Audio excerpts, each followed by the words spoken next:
গবেষণা এবং নূতনত্ব ইনোভেশন আইডিয়াগুলো নতুন নতুন করে তৈরি করার জন্য। এই যে বিশ্ববিদ্যালয়ে ভর্তি হওয়া, কিন্তু বাস্তবতা কি বলে আমাদেরকে? বাস্তবতা বলে বিশ্ববিদ্যালয়ের এই সার্টিফিকেট নিয়ে আমি একটি চাকরি করব, বিসিএস ক্যাডার হব অথবা শিক্ষক হব, অর্থাৎ আমিত্বের অথবা আমার পার্সোনাল স্বার্থ সংশ্লিষ্ট বিষয়গুলোই ম্যাক্সিমাম সময় আমাদের মাঝে কাজ করে। কিন্তু জ্ঞানের যে বিশালতা, জ্ঞানের মূল উদ্দেশ্য হচ্ছে আন্ডারস্ট্যান্ডিং, বোঝাপড়া, নিজের ভিতরে একটা বোধ শক্তি তৈরি হওয়া এবং আমাদের চারপাশে যে সমস্যাগুলো আছে এই সমস্যাগুলোকে আইডেন্টিফাই করে সেটা সমাধান দেওয়া। আমি আশা করি বিশ্ববিদ্যালয়ের সর্বোচ্চ মেধার স্বাক্ষরকারী হিসেবে আপনারা সমাজের এই সমস্যাগুলোকে আইডেন্টিফাই করে সেটা সমাধানের জন্য চেষ্টা করবেন। আদম আলাইহিস সালাম এবং ফেরেশতাদের মাঝে একটা প্রতিযোগিতা হয়েছিল। আল্লাহ তাআলা আদমকে সৃষ্টি করার পর ফেরেশতাদেরকে ডেকে বলেছিলেন যে তোমরা এই বিষয়গুলোর নাম বলো। তখন ফেরেশতারা বলেছিল সুবহানাকা লা ইলমা লানা ইল্লা মা আল্লামতানা ইন্নাকা আনতাল আলিমুল হাকিম, যে আল্লাহ আসলে আপনি আমাদেরকে যা শিখিয়ে দেন এর বাইরে কোনো কিছু শিখার সামর্থ্য আমাদের কাছে নাই। তখন আদম আলাইহিস সালামকে আল্লাহ তাআলা শিখিয়ে দিলেন সেই নামগুলো এবং আদম আলাইহিস সালাম সেগুলো ফেরেশতাদের সামনে উপস্থাপন করেছেন। এর দ্বারা যেটা প্রমাণিত হয় যে জ্ঞানের এই প্রতিযোগিতার মধ্য দিয়ে মূলত আল্লাহ তাআলা মানুষকে আশরাফুল মাখলুকাত এবং পৃথিবীর সেরা প্রাণী হিসেবে স্বীকৃতি দিয়েছেন। সে প্রত্যাশা রাখছি। একটি বিষয় একটু স্মরণ করিয়ে দিতে চাই। দেখুন, পৃথিবীতে যারাই অর্জন করে, অর্জনের পরের স্টেপ হয় অনেকের ক্ষেত্রে, সবার ক্ষেত্রে না, কিছু কিছু মানুষের ক্ষেত্রে অর্জনের পরের স্টেপ অহংকারের দিকে ধাবিত হয়।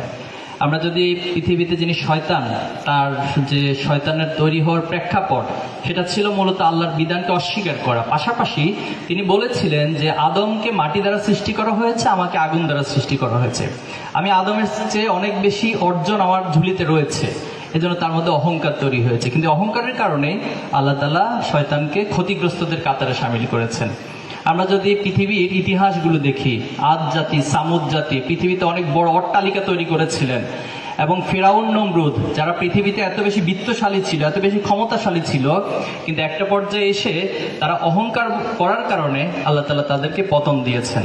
এবং বাংলাদেশের প্রেক্ষাপটে যদি আমরা দেখি, যিনি বাংলাদেশের বিগত সময় প্রধানমন্ত্রী ছিলেন খুনি হাসিনা, তিনিও যেভাবে অহংকার করেছেন, এই বাংলাদেশকে তার নিজের একান্ত সম্পত্তিতে মনে করেছিলেন এবং তিনি মনে করেছিলেন তিনি যা ইচ্ছা সবকিছু করতে পারেন, সে পাওয়ার, সে ক্যাপাসিটি ওনার রয়েছে।